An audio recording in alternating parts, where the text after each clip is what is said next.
Welcome to the Line Movement MMA betting show. I'm Daniel Levy from Best Fight Picks and Half the Battle, joined now by Dan Tom of MMA Junkie and the Protect Your Neck podcast. Today we're going to be talking UFC Vegas 19 because Curtis Blaydes and Derrick Lewis just got rescheduled. It was supposed to happen not too long ago. Unfortunately, one of them had COVID.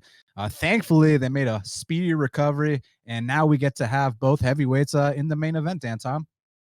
Absolutely. Sizable heavyweight, sizable spread, not so much of a sizable cage, which, as they say, can produce action. We'll see how much that forecasts into this fight, but I'm excited to break it down as usual with you, Dan. Listen, we already gave our picks for this fight. I mean, it was supposed to happen once, and I think the only difference, now I could be wrong, is that this time it's scheduled for 5 rounds. I think initially it might have been scheduled for 3. I think it might have been a co-main event. You can correct me if I'm wrong on that. But Still think it was 5, but was it originally a main event? Was it originally a main event? In my first breakdown, I picked a fourth round stoppage by one of them. So yeah. You know what? You're right, because now off the top of my head, I think Anthony Smith and Devin Clark got promoted to main event. It's starting to come back to me because I remember I was scheduled for 3 rounds. I was like, why is that 3 rounds? And it's because Blaydes and Lewis got moved off the card. So Dan Tom is correct. It was always a 5-round fight. It was always a main event. And I mean, with these two, we don't expect anything less. You got Derrick Lewis, who has the most knockouts in heavyweight history, taking on Curtis Blaydes, who has the most takedowns in UFC history. We know exactly what both guys want to do. And to take it a step further, the first time I picked Blaydes, you picked Lewis. Are you still going for the upset? Because I said then and there that I hope you're right. I mean, Derrick Lewis is one of my favorite fighters at heavyweight. And I also said, no disrespect to Blaydes, but I find him to be one of the more boring heavyweights. Just not a big fan of his style, but at the same time, at the betting window, money doesn't care how boring you are. DraftKings points don't care how boring you are, and you'd be a fool not to roster this guy in at least one of your lineups. So, what's your take on this fight, Dan Tom? See, that's the crazy part is I don't think that Blaydes is boring. I'm a big supporter of Blaydes, and I think I've seldom ever picked against him. And even though I felt like crazy for picking against him last time, Dan, I started coming around to Blaydes. He is the deserved favorite. Who are we kidding here?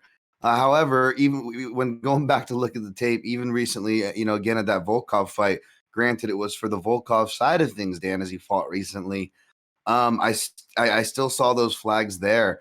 And there are just still certain principles that do worry me. I don't know if Blaydes can manage his pace, I know he trains at Elevation. He's an athlete. I like the Elevation fight team as well as Blaydes' style. I mean, there's so many things on the Blaydes side that I feel I feel blasphemous, as a matter of fact, to be going against here, Dan. However, at the end of the day, kind of like Chael Sonnen said, even when talking about lightweight wrestlers as great as Khabib, is they can't wrestle for 5 rounds straight. They're going to have to take rounds off in there, much less, a heavyweight like Blaydes. And we saw that. Now, he was still able to do that. And Volkov's offers a different problem. Like Blaydes said, Volkov, it was a long torso, the long guard. Both things that Derrick Lewis doesn't embody, nor does his style have.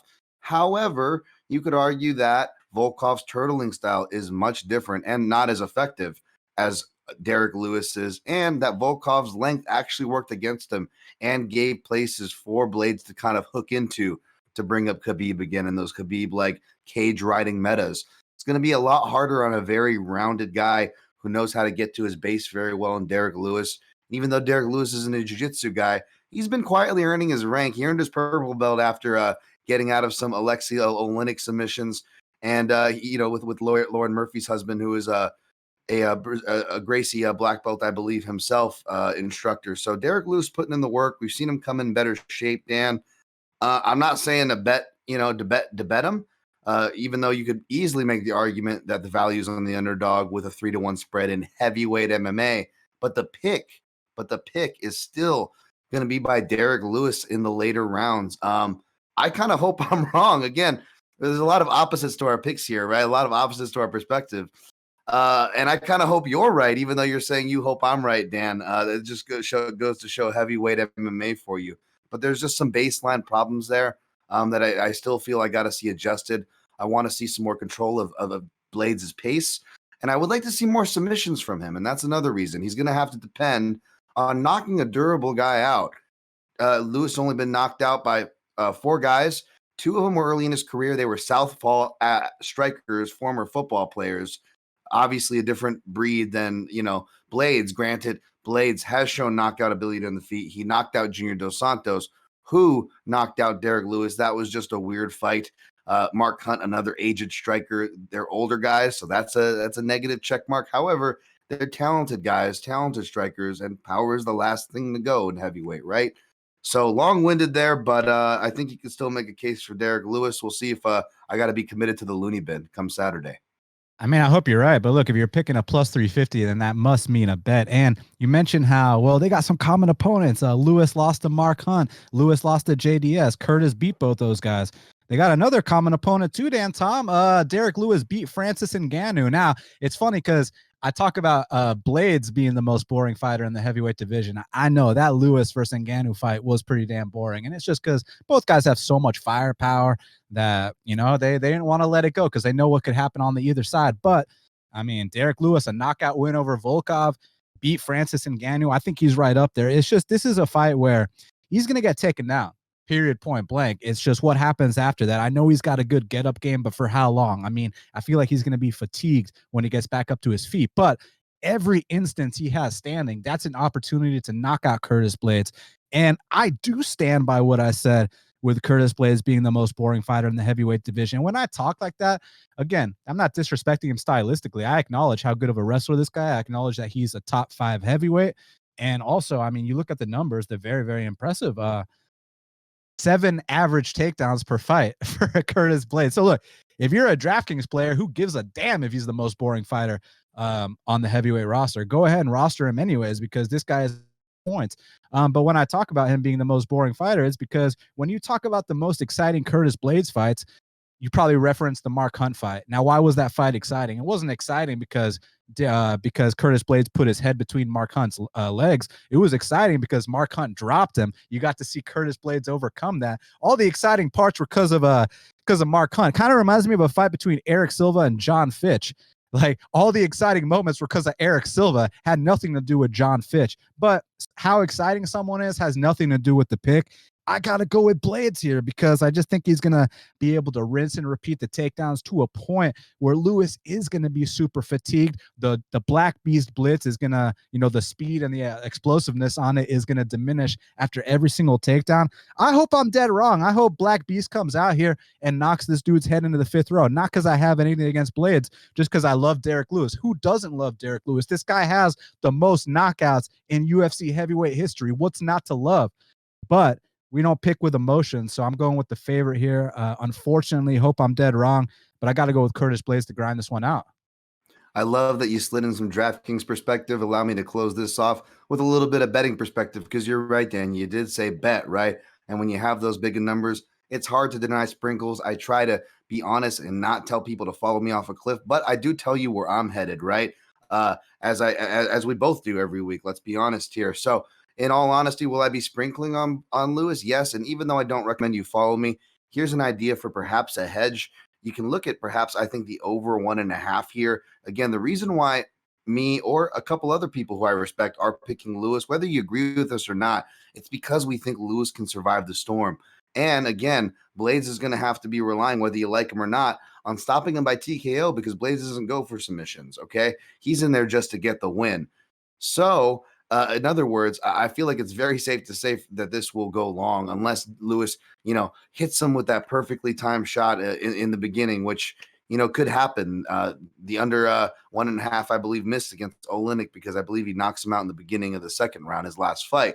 So it's not that it's beyond reproach here, but if you're looking for kind of a kicking for coverage, a little bit of plus money, a little bit of chalk, you can balance your bankroll however you will. If you're looking to have action on the main event, just remember you're betting on heavyweight MMA, but my pick is Lewis. I mean, I don't think it's just TKO. I think if it goes the distance, that you have to favor Blaydes in this spot. Like, if this goes to the judges' scorecards, for Derrick Lewis to win on the scorecards, he's going to have knockdowns. He's going to have to stuff takedowns. He's going to have to get back up and really reverse the opinions of the judges. Like, for example, there was a fight this past weekend between Phil Rowe and Gabriel Green. And in the 3rd round, it all came down to the 3rd round. It was 1-1 going to the 3rd. Phil Rowe is on top of Gabe Green for 4 minutes of that 3rd round. All he's got to do is stay on top of him for 1 more minute and he wins the fight. Instead, he gets back up, he gets dropped. So it's like Black Beast is going to have moments like that where you get laid on for 4 minutes, then you get back up, and the shot you land is so impactful that it overrides those 4 minutes you had of stalling out the fight and putting the whole crowd to sleep. So if Lewis can have moments like that, then he can win the fight. It's just hard. It's just hard to see that happening. You know, all the time, 10 times out of 10, 9 times out of 10, however you want to break this down. I gotta go with Blaydes, but Dan Tom, I hope you're right, man, because I love the Black Beast. We'll see, my friend.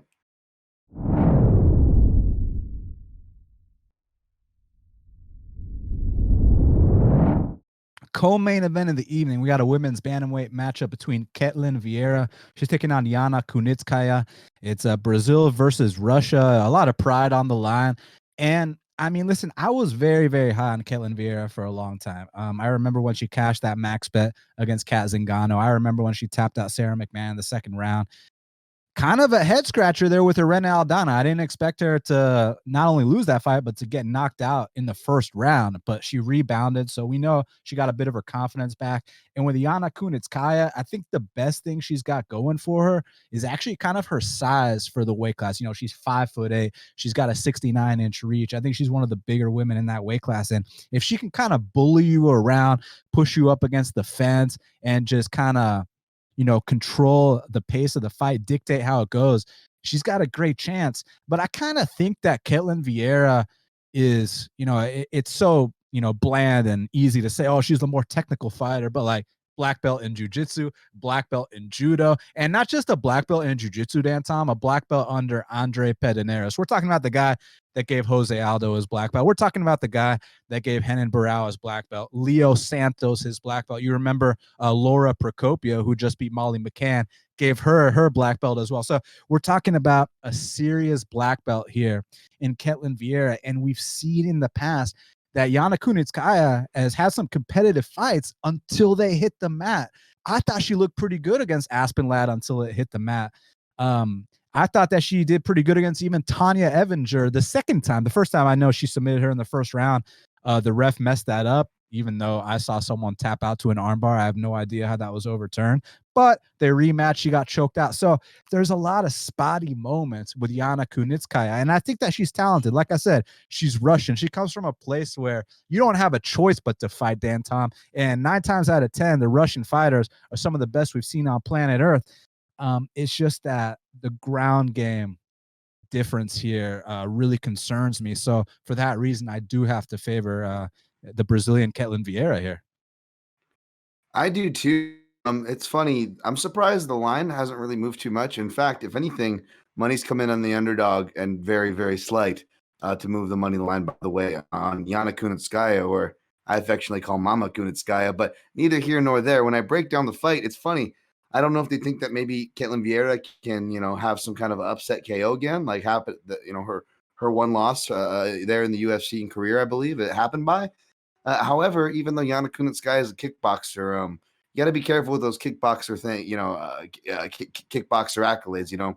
They're not all Valentina Shevchenko, and they're not even all Holly Holm. And we even saw what the Holly Holm accolades do against the Valentina Shevchenko accolades. Just kind of put it in some perspective for you folks. So without hating, read between the lines there and don't weigh those things too heavily, because you're going to have to go back 5 years to find her last TKO or a TKO, not even a KO, a TKO win, and that was over Yunnan Wu.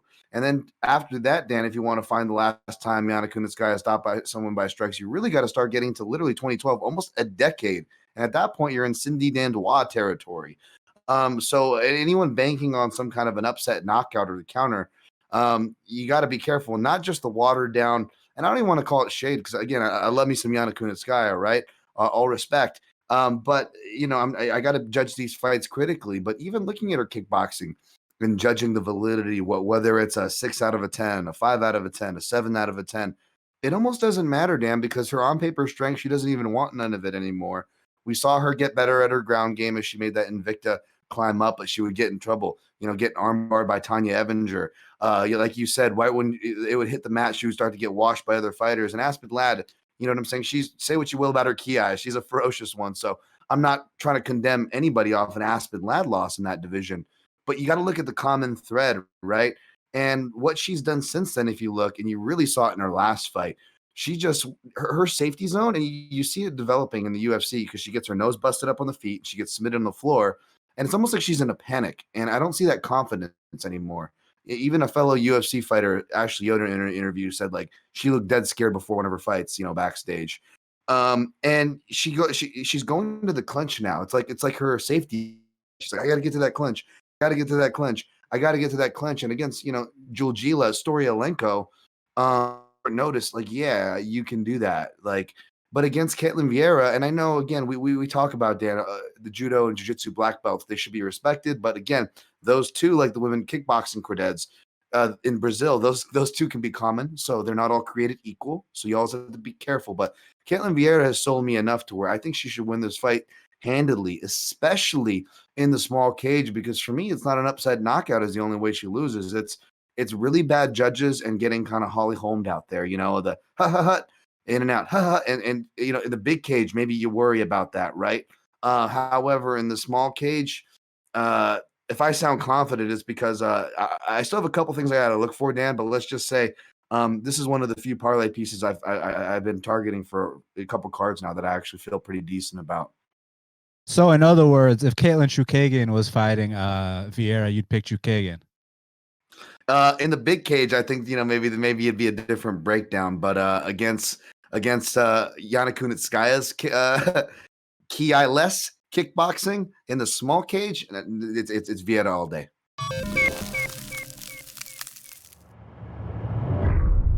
Now, Dan, Tom, we got to talk about the featured bout in the featherweight division. We got Charles Boston Strong Rosa. It's funny, I almost called him Hosa because last week we had Carl Hosa, so I'm so used to saying her name like that. But we got Charles Rosa taking on Derek Minner. And I think every Derek Minner fight is pretty damn straightforward, Dan, Tom. This is a guy who has 20 wins via first round submission, and he goes balls to the wall for that first round sub. And if you're not quite on his level, not only is he going to dangle off your neck and tap you out, but he can go out there. You saw his fight against TJ Laramie. Remember how much shit I was talking about that Canadian TKO scene, and then we see their star prospect get submitted in under 40 seconds. No offense, but by this journeyman, Derek Minner. I like Derek Minner. He's exciting, but we know his style. He's going to come out here, like I said, balls to the wall for the first 3 minutes, and there's a chance he can get this sub. Listen, I understand that Charles Rosa is a black belt, and also under Charles McCarthy, by the way, UFC vet. He fought Bisping back in the day. OG legend, much respect. But Dan, Tom, I know you also remember that night in Mexico City when Yair Rodriguez had Charles Rosa in a locked-in triangle. I have no idea how Charles Rosa escaped that. I know Dan Tom also remembers when Bryce Mitchell took down Charles Rosa 10 seconds into their fight, and 30 seconds later was in a fully locked-in arm triangle choke. Now, I have no idea how Charles Rosa escaped both the Yair triangle and the Bryce Mitchell arm triangle. Now, and they got close with the twister too, but that wasn't locked in. The arm triangle was.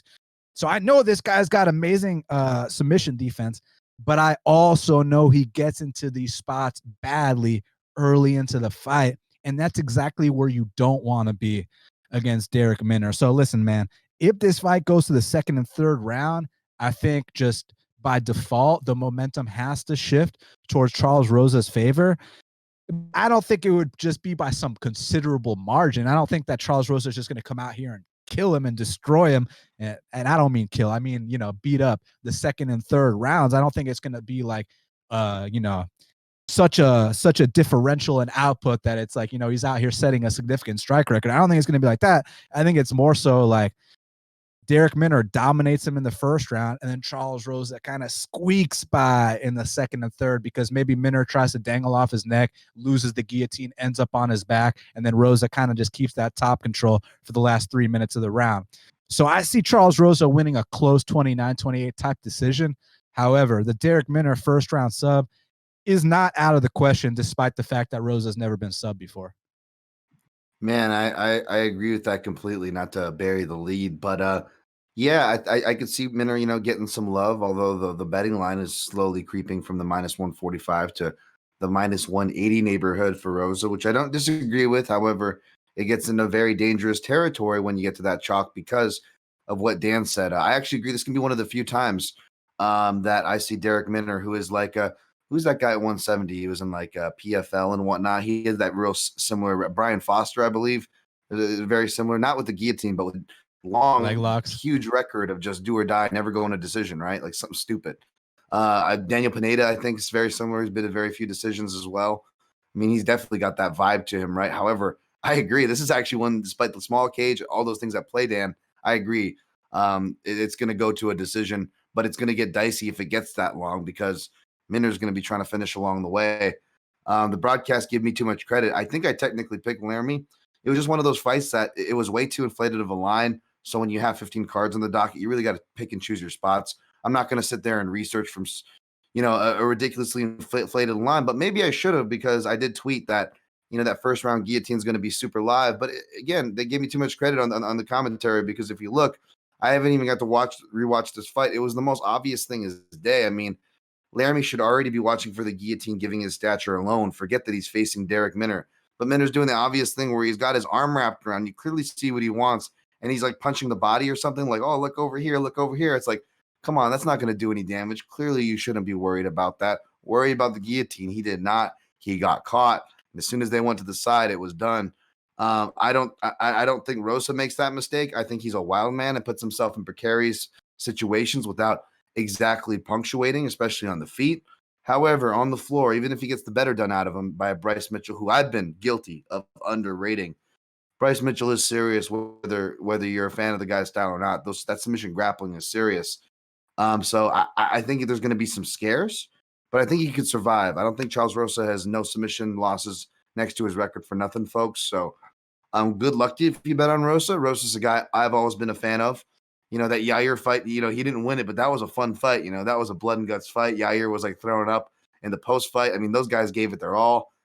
So I'm rooting for Rosa. I'm picking him here, but I'm not confident enough in Minor to play him at that angle. So I'm kind of angle-less as far as betting this fight, but the pick is Rosa.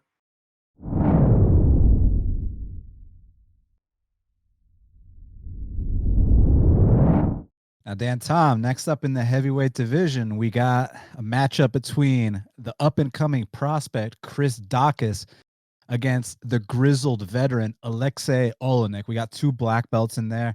And, I mean, when I talk about black belts, Dan Tom, Alexei Oleinik has 46 wins via submission. You understand what I'm saying here? This guy, you mess up one time on the mat with Alexei Oleinik, and the fight will be over shortly after. And I ain't talking about no Rodolfo Vieira either. I'm talking about this guy will come out here and schoolyard headlock you like he did to Mirko Krokop back in the day, like he did to Anthony Hamilton.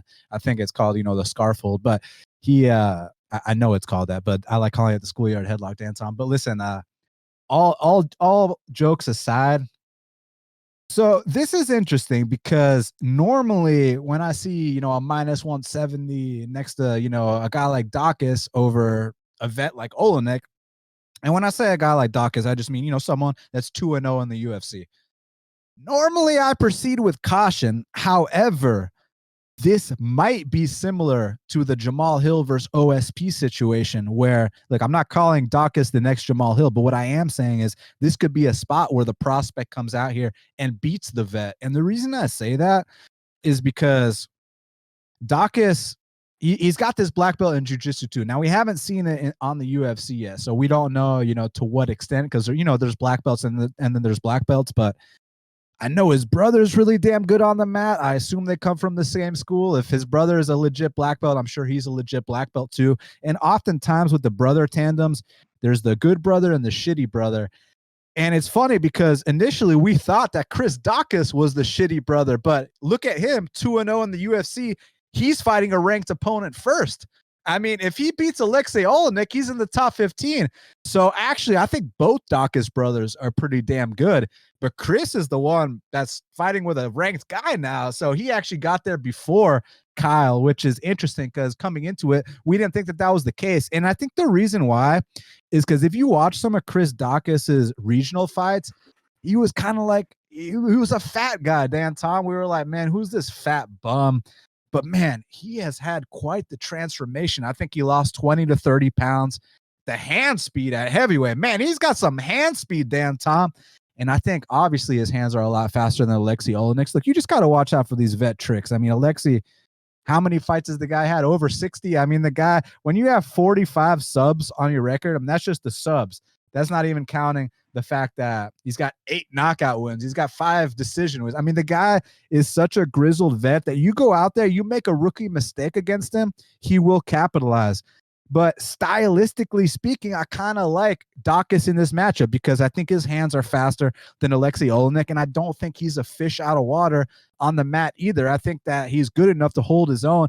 But more importantly, Dan Tom, I kind of don't think it even goes there. I kind of think he's got the goods to keep this standing and land some of those lightning fast hands on Oleinik and actually get him out of there. So normally I like the vets in this spot, especially if they're dog money. But here I'm actually siding with the favorite, and I think the way that this plays out will actually justify the price tag. So I'm going Chris Daukaus here to knock out a guy I respect very much in the boa constrictor, Alexei Oleinik.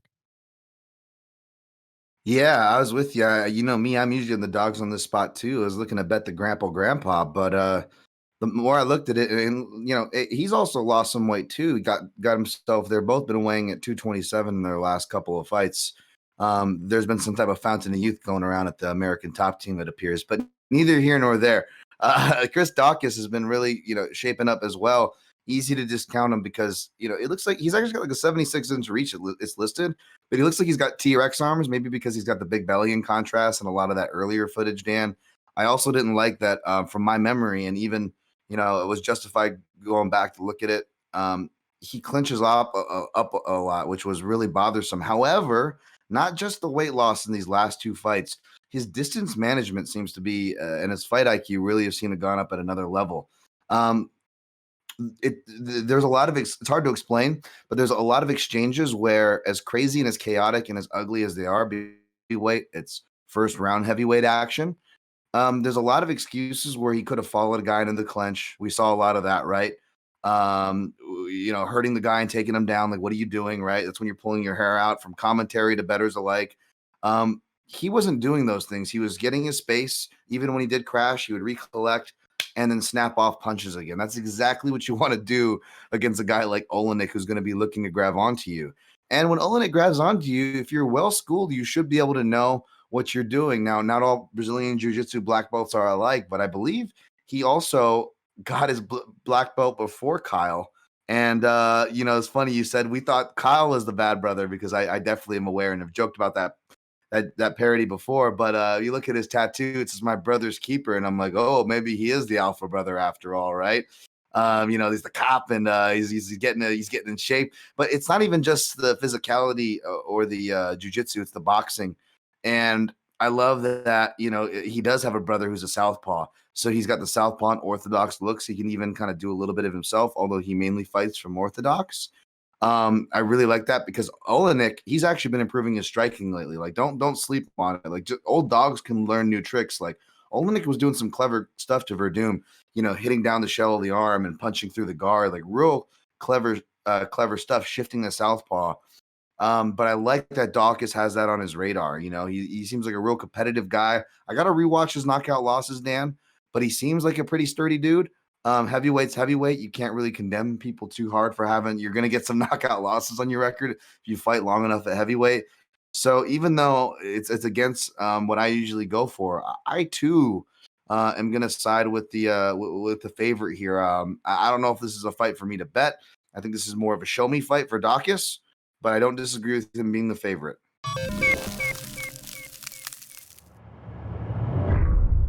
Now, speaking of rebookings, Dan Tom, they rebooked an exciting middleweight fight between Phil Hawes and Nasruddin Imavov.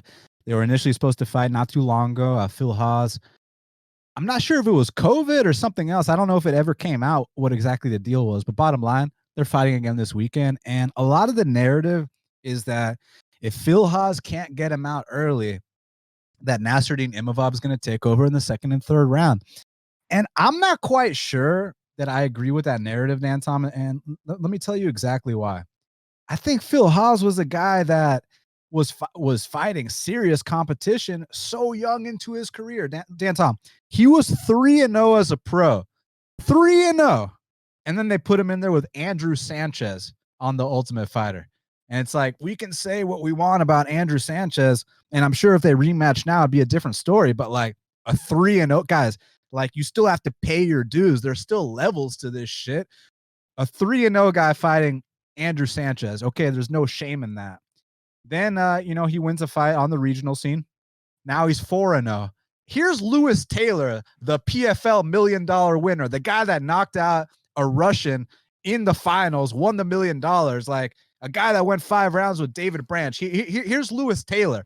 It's like, dude, yep. Of course he lost to Lewis Taylor. And shout out to my boy Lewis, put the guns down Taylor. Yep. Really good guy. I fucking love that guy. Also one of the most badass Warzone players in MMA. But so you put a 4-0 Phil Hawes in there with the $1 million winner, the guy that knocked out a Magomedov in Lewis Taylor. Of course he got submitted. And then they're like, you know what? Let's not take any easy routes. Let's put this 4-1 guy in there with Julian Marquez. You understand what I'm saying, Dan Tom? And I mean, Phil Hawes dominated Julian Marquez for like 7 minutes, blew his load, and got finished. So now everyone thinks that, oh, it's first round or bust. Whereas I view it as, why was a guy with 5 pro fights fighting Julian Marquez?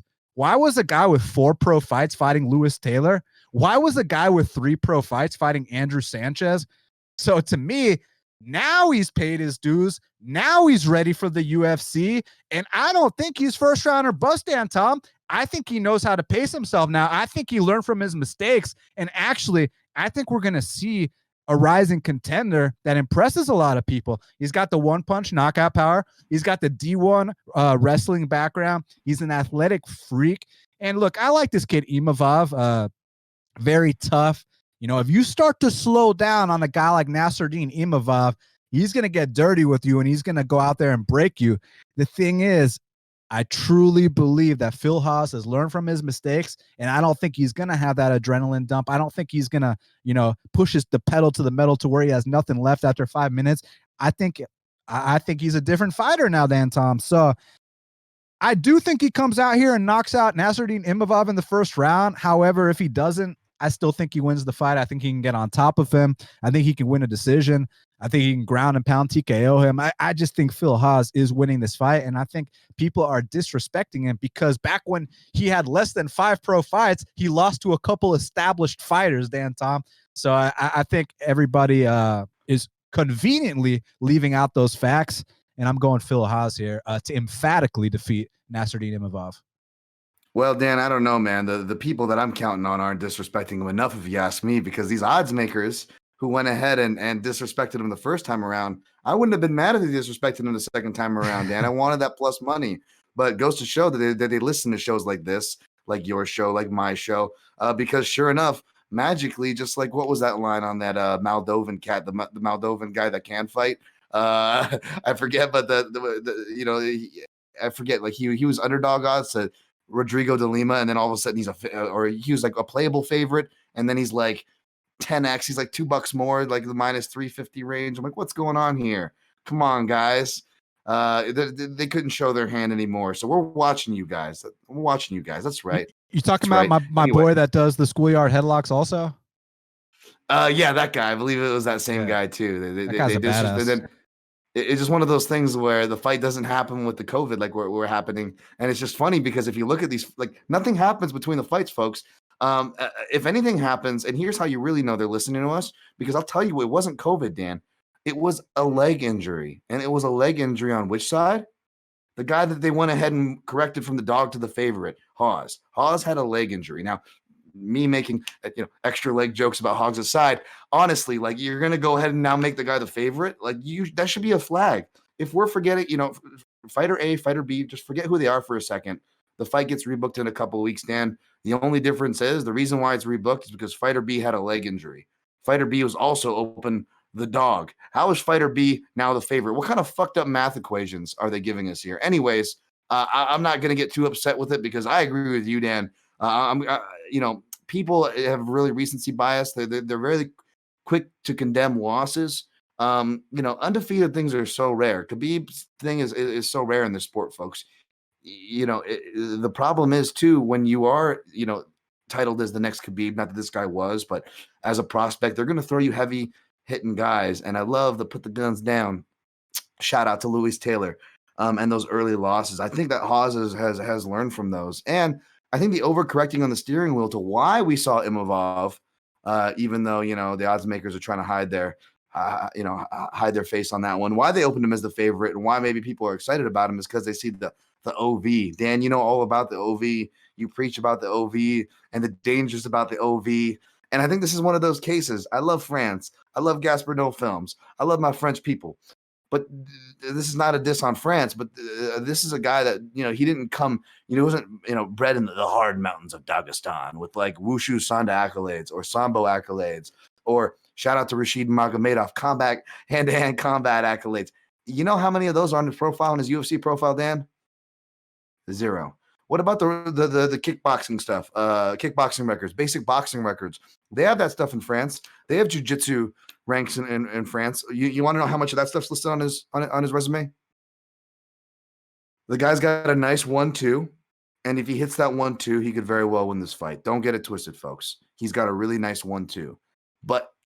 And I love Jordan Williams. I love, diabetics, people getting over their diversities, dudes who get unfairly popped for weed. Like, I love me some Jordan Williams. I'm not hating on this guy, but he was an undersized middleweight and he's not a wrestler.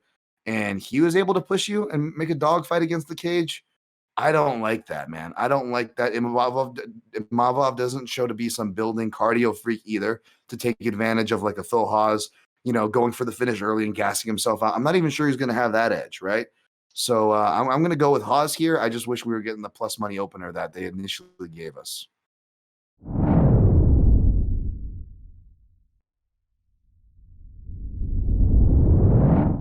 Now, Dan Tom, in the heavyweight division, kicking off the main card, we got the what do you call someone who doesn't age? Like, what's the term for that? We got the ageless wonder, Andre Arlovski. He's taking on Tom Aspinall. Now, Dan Tom, this is funny because Arlovski's been having some success lately, at a similar line as well. These up and coming prospects get line as the favorite against him, and he's coming out here and he's beating them. Let me just kind of preface that by saying that as much as I respect Philippe Lins and Tanner Boser, both those guys, they're great fighters, but they don't possess some of the qualities that Aspinall brings to the table. Now, I understand Aspinall's never fought anybody. This is the biggest step up in competition he's ever had.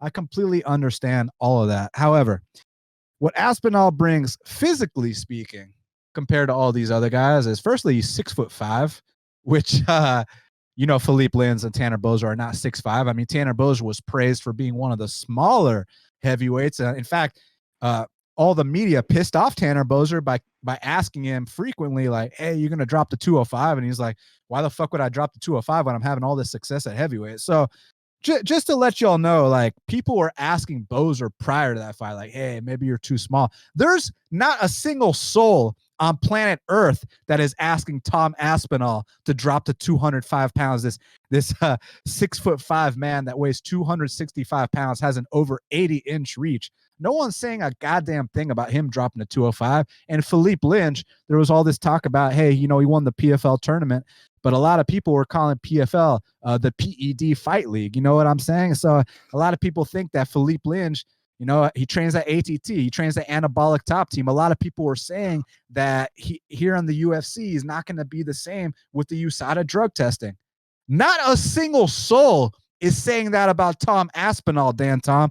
So what Tom Aspinall brings to the table, this is a guy who, I know we've only seen a couple minutes, but that 1-2 he landed on Jake Collier, I mean, that Tom Aspinall has been out here training with Tyson Fury. He's been boxing. He's been sparring with Tyson Fury. So we know he gets some professional boxing looks in the training room. And then we also know he's a black belt in jiu-jitsu too. So he brings some different qualities to the table. And then he's only 25 years old. He's just a kid. So even though I don't have any proof of what happens past the first round, I'm just not under the impression that Arlovski is some new man. I mean, we knew that Philippe Lynch was low volume. We knew that Tanner Boser, look, he's exciting, he's fun, but a lot of guys for heavyweight, no one is saying those things about Tom Aspinall. Everyone's just saying, hey, I got burnt betting against Arlovski, so now I'm going to bet Arlovski, which I think is a big mistake then, Tom, because I think Tom Aspinall is going to come out here and knock him out in the first round. I think we're going to get back to reality, and I think that all the people that are betting Arlovski here, just because he beat two completely different guys, are going to be reminded, oh, yeah, this is a guy that's lost 10 of his last 14. This is a guy that we were saying should hang it up soon, and even though we respect the guy that's had, over 30 UFC fights, former UFC heavyweight champion, a guy that beat Fabricio Werdum. Like, we can say everything we want about Arlovski because we respect him so much, but I think we're getting back to reality here, Dan Tom. I'm going with the young gun, Tom Aspinall. I don't think it goes past the first round, and I think he knocks him out pretty quickly. I'm going Aspinall. Yeah, this is a classic spot where not just the vet, but a guy I love like Arlovski, I backed this guy against Tai Tuivasa, who I know he lost there, but I think I looked less crazy for taking the plus 325 or whatever the stupid line they gave. And the projections, not shitting on Tai, by the way, but like, who kind of lasted longer, even at Arlovski's 9th life, right? He's still in there going to these 3-round decisions. So you got to be careful. He looks in great shape on his Instagram, right, Dan? You look at Aspinall, he's never been to the 3rd round unless you go all the way back to 2013 in his amateur career. Granted, he was undefeated. That was the fight he won by decision. But again, these guys, they don't get out of that first round. What happens, right? We just saw the big favorite in Adolfo Vieira. He gassed out. What happened? And there's all these things. And I agree, there's a lot of that going on in this card, maybe in this matchup too, but a lot of matchups where I got burned by this guy, so I'm going to bet him here. Folks, Dan's right there. You got to be careful in those spots. I think there's a lot of those spots on this card here. And I'm actually with Dan. I actually like Aspinall, even though all those things were leading me down a path where I love to fade. I love to go ahead and get that veteran to have his day for that nice plus money number. At heavyweight, you should always squint at 2-1 spreads. That being said, I get it. I really like the patience. This guy does kickboxing, boxing, not a lot, but comes from a nice Muay Thai gym where there's a lot of pace, and he has that similar pace and cadence like a Darren Till, except even though he's not, you could argue that, he's just as, I don't want to say limited as Darren Till, because Darren Till makes a lot for what he has, and technically he actually could still throw a little bit more of a variation than Aspinall.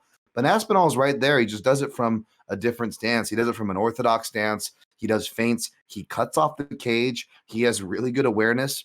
Granted, spinning stuff is not a big high percentage, but Arlovski will still throw spinning stuff. He will still hit and rock guys with that weird stuff, if not spinning, but like the back fist with Travis Brown, right? And you've seen fights where guys were kind of playing possum and would explode with something, and even spinning back fists, and Aspinall backs up, keeps calm, keeps corralling, keeps boxing, good takedowns against the cage. He's actually a guy, giving his athleticism and size and the way he changes his level to go below the hips.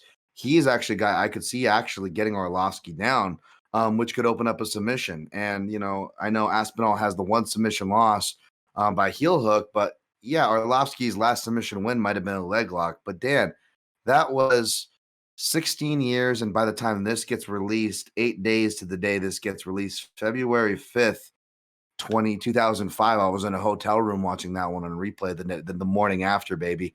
And yeah, I mean, that was the last time Arlovski's got a submission, so I don't think that's on the table. So unless he gets that bet decision, which I don't think he's going to get, even with the little pitter patter and point kicks. I mean, Aspinall checks kicks really hard. Don't go and watch some of those fights. It'll give you a nightmare. He snaps some shins, folks. So even though this points to an upset and Aspinall will eventually taste some defeat here in his UFC run, I don't think it's this Saturday, folks. So I don't like that line. I don't like wide lines at heavyweight, but I definitely can see why. I got Aspinall.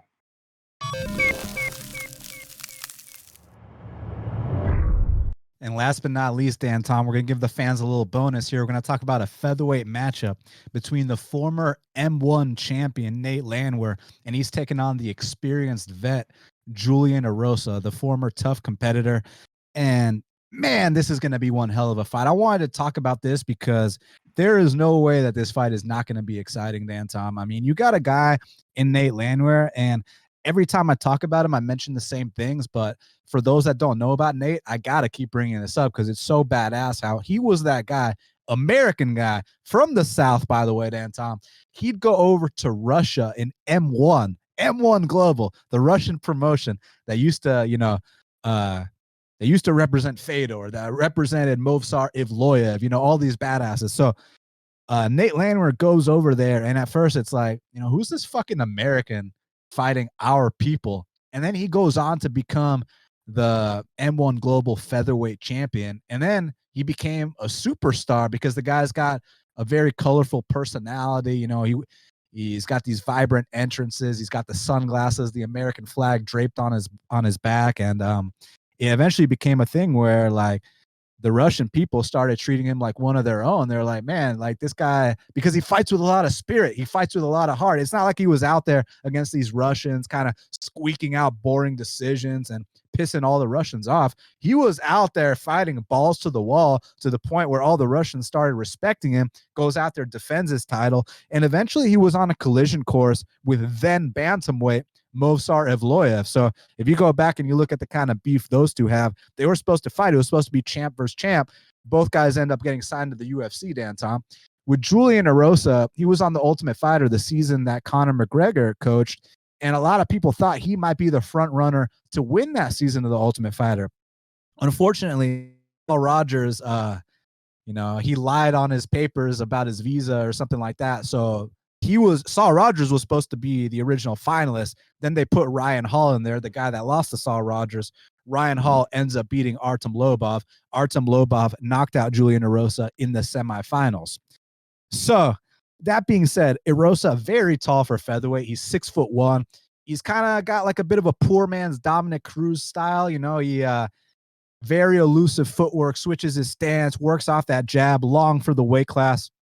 The biggest issue with Julian Erosa has been his chin, historically speaking. I mean, we're talking about a guy that's been knocked out 4 times officially, 5 times if you include the Artem Lobov knockout on The Ultimate Fighter. So he's one of these guys that's going to have a competitive fight with you until he gets knocked out. And with Nate Landwehr, man, his submission defense, you saw that fight against Herbert Burns. I know he got knocked out. Let's forget about the knockout for a second. I mean, anyone eats a clean knee to the chin, I mean, they're going unconscious. So that wasn't a matter of a chin issue. How about that submission attempt he survived against Herbert Burns? Because the reason I'm bringing that up is because I know you saw Julian Erosa go out there as a big underdog against Sean Woodson, tap him out. And the reason why I'd put zero stock into that is because, firstly, you look at the experience difference between Erosa and Woodson, and then there's that. But you go all the way back to Contender Series.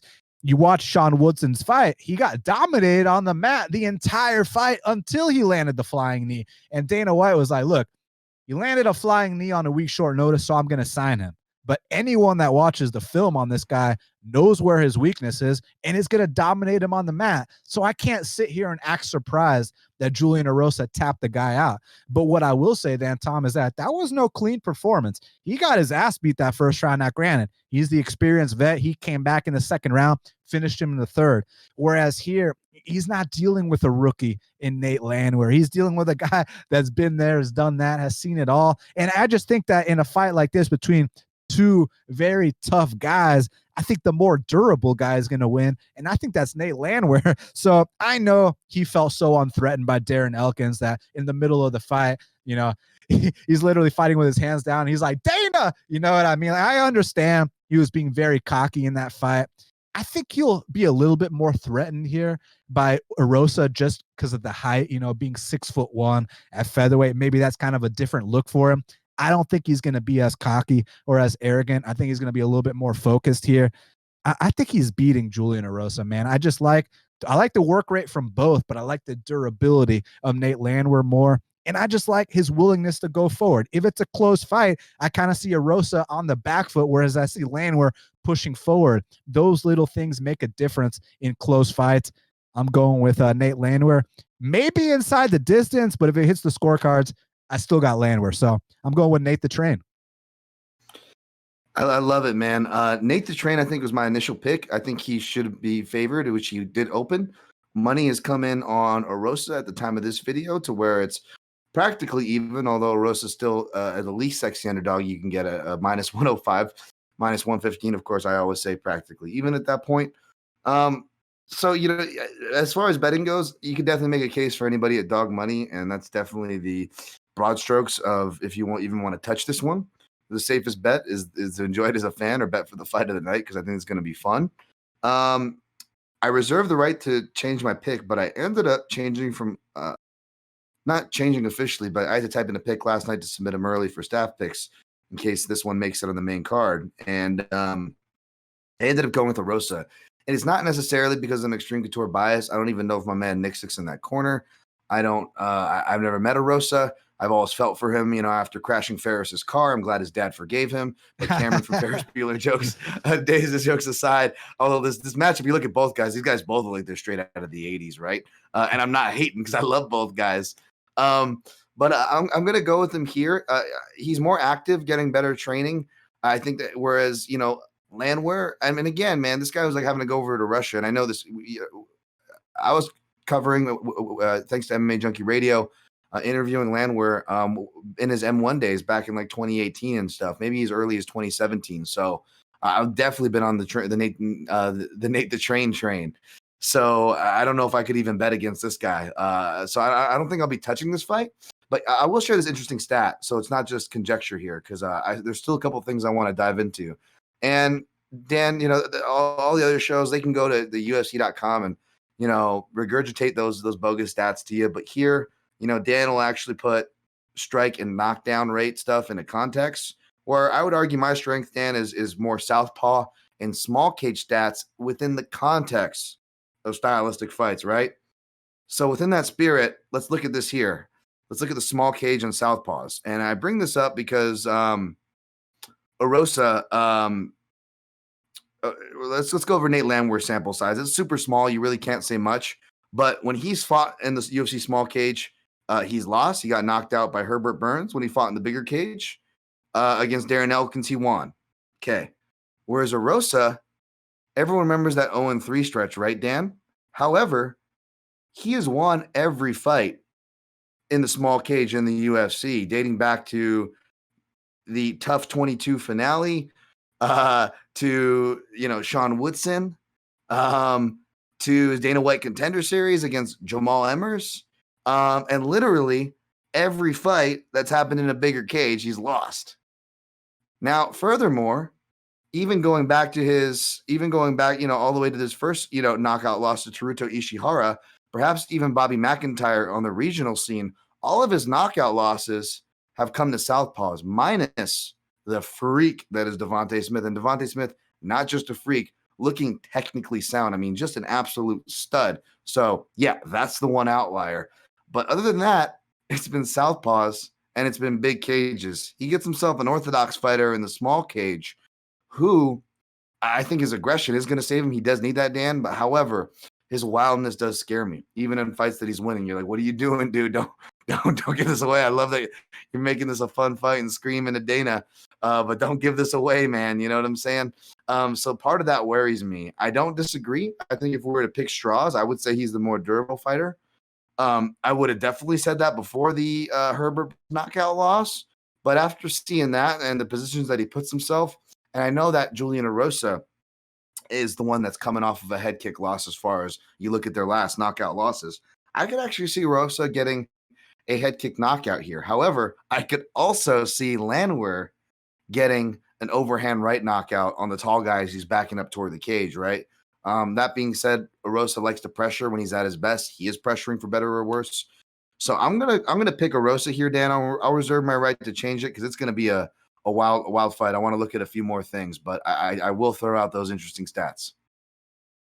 There was one time I saw Rosa get knocked out in the small cage. It was versus Southpaw, so you got me on that. But it was also in the small cage against Artem Lobov on the Ultimate Fighter. Remember, there we go, Lobov, Southpaw. There we go, Southpaw, Lobov. There we go, another Southpaw. So yeah, Southpaw, you're right. That's a 1-1. That's a 1-1 on that stat. But interesting. But small cage. But regardless, you're right. Let's see if that length makes a difference here, because I know you don't often get matched up against a 6'1" featherweight. So I mean, that's something that, and he's very experienced too. I mean, we're talking about a guy, in Julian Rosa that has 32 pro fights, Dan Tom, and that's not including the Ultimate Fighter.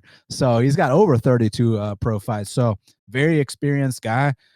Nate Landwehr has the Russian experience. So let's see who the better man is Saturday night. Well, Dan Tom, I want to thank you for joining me on this special edition of the Line Movement MMA Betting Show. You know, it's always a pleasure talking fights with you, Dan Tom. The fans can follow you at Dan Tom MMA. They can follow me at Best Fight Picks. You can follow Line Movement at line_movement. Also go to linemovement.com. Thanks to everybody behind the scenes at Line Movement. We'll be back next week for the next card. I know it's a lot of fights back to back to back, so just going to keep knocking these out. Very excited about that. Thank you again, Dan Tom. Thank you very much to all the fans. We truly, truly appreciate it. So everybody stay safe, enjoy the fights. We'll speak soon.